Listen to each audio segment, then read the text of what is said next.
Next, international reaction to U.S. President Trump's reciprocal tariffs hitting a baseline of 10% everywhere and different percentages and higher numbers in many countries around the world. So we bring you reaction from Europe and Asia, beginning in Europe.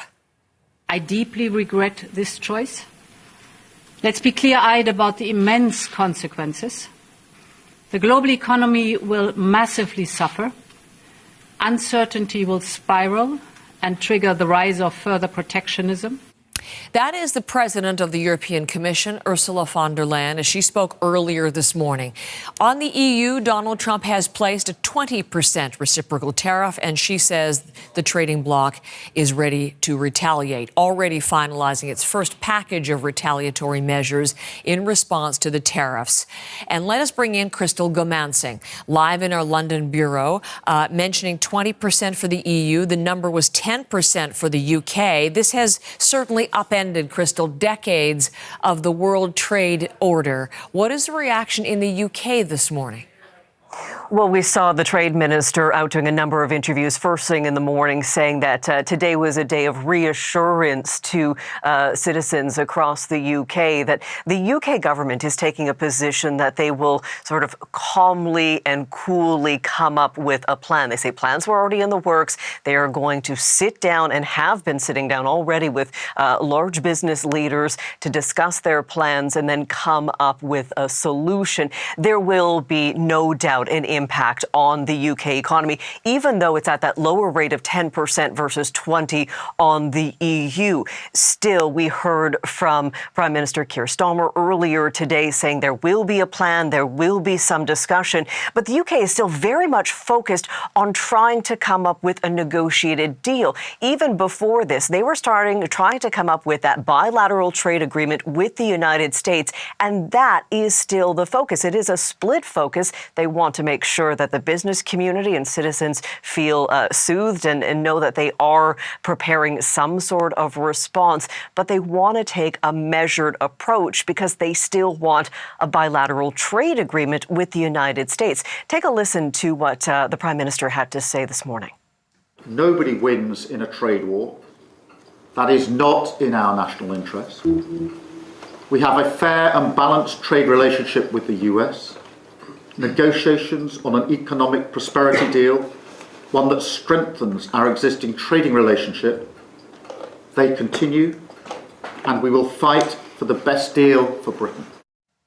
So fight for the best deal for Britain. That was the overarching message from the Prime Minister. Interesting to note, Heather, that a number of politicians also coming out today saying, listen, the UK was spared that 20% because of Brexit. Had the UK still been a part of the European Union, it would be a much bigger number that they are dealing with. And in terms of the European Union, then, Crystal, let's turn to them. Again, we listened briefly to Ursula von der Leyen, but 20% for the European Union nations. They've already been getting set for a package to respond to the steel and aluminum tariffs. And what now as far as these reciprocal levies?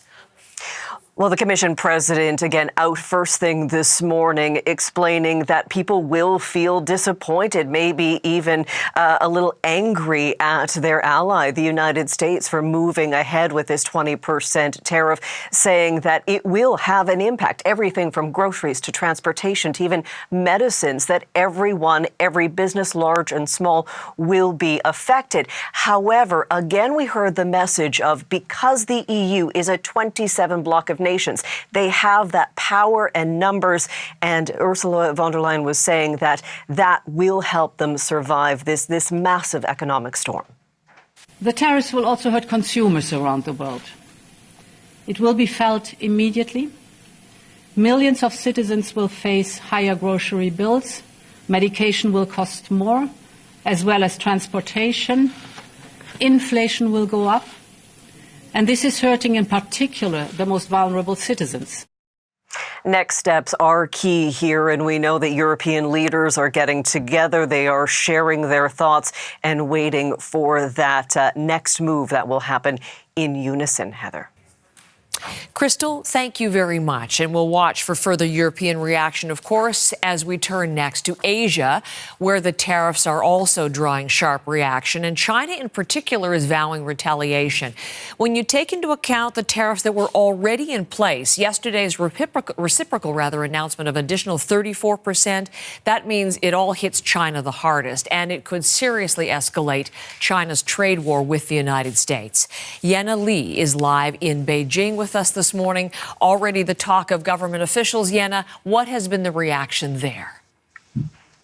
Well, Heather, China's accused Washington of bullying the Ministry of Foreign Affairs here in Beijing, saying that the White House's actions severely violate WTO rules, saying the U.S. should correct its wrongdoing and warning that Beijing will take countermeasures. China is, of course, no stranger to a trade war, and we know what they are capable of. If we look at past examples, we've had tariffs for tariffs. For example, previously, China has put retaliatory tariffs on U.S. coal, agricultural products, farming equipment, etc.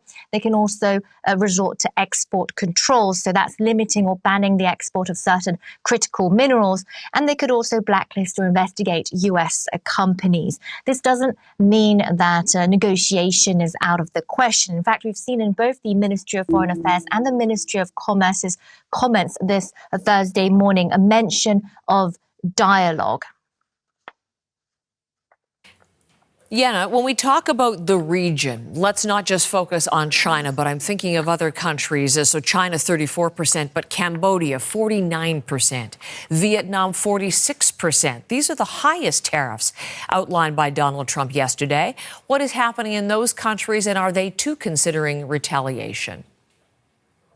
Well, yes, aside from China, Asia as a whole has really been hardly hit. If you look at some of the steepest tariffs, we're looking at countries such as, Laos, Vietnam and Cambodia, as you've mentioned. I want to zoom in on Vietnam, and one of the hardest hit with 46%. The US is its top export market. This business represents 30% of its GDP. That country had been vying to take over the title of the world's factory, that over from China. Now, of course, it won't be easy. It really is a painful hit for Vietnam's manufacturing hubs, which had actually benefited from the previous US-China trade war. Companies around the world had been developing their production in Vietnam and in other Southeast Asian nations. This month, actually, Chinese President Xi Jinping is set to travel to Vietnam, Cambodia, as well as Malaysia. So no doubt he'll be offering his country as an alternative power to lean on. Meanwhile, and finally, Washington's strategic allies in the region, South Korea, Japan and Tokyo,